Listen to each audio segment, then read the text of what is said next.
Hello, wonderful parents and pupils. Good morning. It's nice to have you back on this learning platform. My name is Teacher Emem, and our subject for this morning is agricultural science. Last week, our topic was on pests.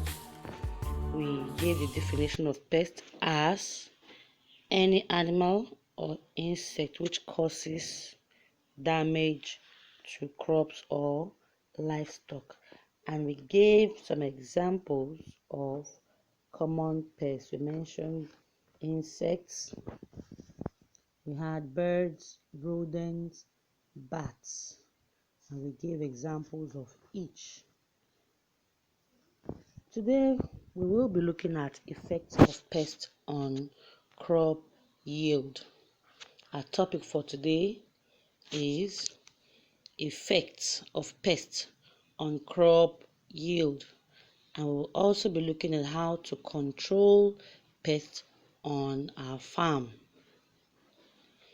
Now we know that pests causes damage to our crops and livestock, and we would like to know the extent to which their damage can have a negative effect on our crop yield.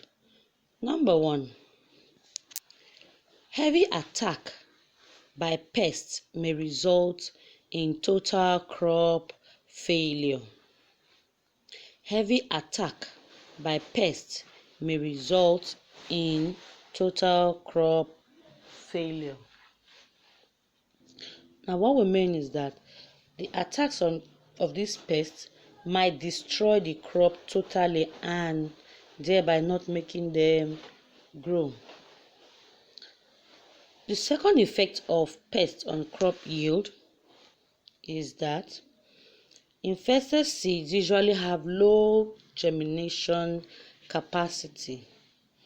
Infested seeds usually have low germination capacity. What we mean by this is that some of the crops do not grow the way they should grow because of pest attack. Number three effects of pests on crop yield. Pests eat up leaves of crops. Pests eat up leaves of crops, thereby reducing the photosynthetic activity of plants. Now, when they eat up the leaves of the crops, the plants find it difficult to produce food for their selves or carry out activities which are supposed to help them grow properly. Number four, some insects like aphids transmit diseases to crops. Some insects, for example aphids, transmit diseases to crops. I'm sure most of us must have seen some crops with some form of diseases. Sometimes these diseases are being transmitted to them by some pests.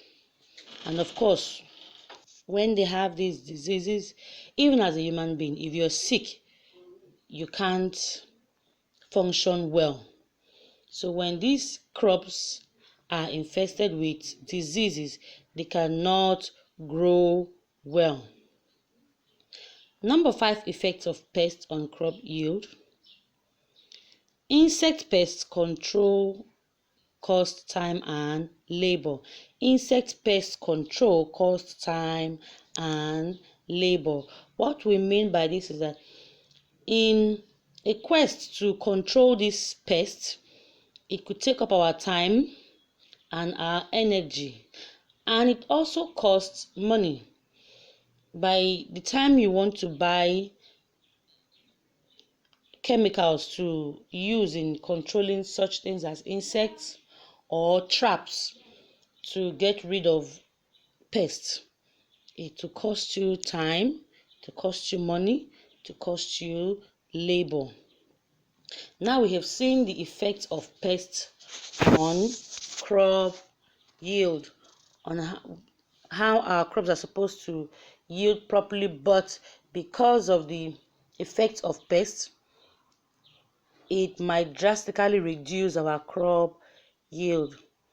Now, we will be looking at how to control pests on the farm. We will be looking at how to control pests on the farm. Number one, using hands to pick and kill pests, especially on a small farm. Sometimes the farmer goes into the farm and tries to hand pick some insects and kill them. You can only do this when you have a small farm. Of course, we cannot do this when we have a very large farm. Another way we can control pests on the farm is by using locally made traps to catch rodents. Yes, remember what we said about rodents? We have squirrels, we have rats. So we have rabbits. So we can set traps, locally made traps to catch these rodents. Another way we can control pests on the farm is by regular weeding. Regular weeding has taken out the unwanted plants so that the farm doesn't look congested with what we've planted and unwanted plants, that's weeds. So we can control pests by regular weeding. And finally, another way we can control pests on our farm is by using chemicals. By using chemicals, we have examples. We have pesticides to kill pests, especially insects. Yes, we have pesticides. Remember the first one we said by hand picking the insects. Now for large farms, we can use pesticides. When you spray them on our farm, we kill insect pests, and then by using trap, we can catch rodents. Please feel free to send in your questions and I'll be here to answer them. Remember, stay safe, wash your hands regularly, and continue to be good. Until I come your way again next week, my name is Teacher Emem. Till we meet again next week, bye bye.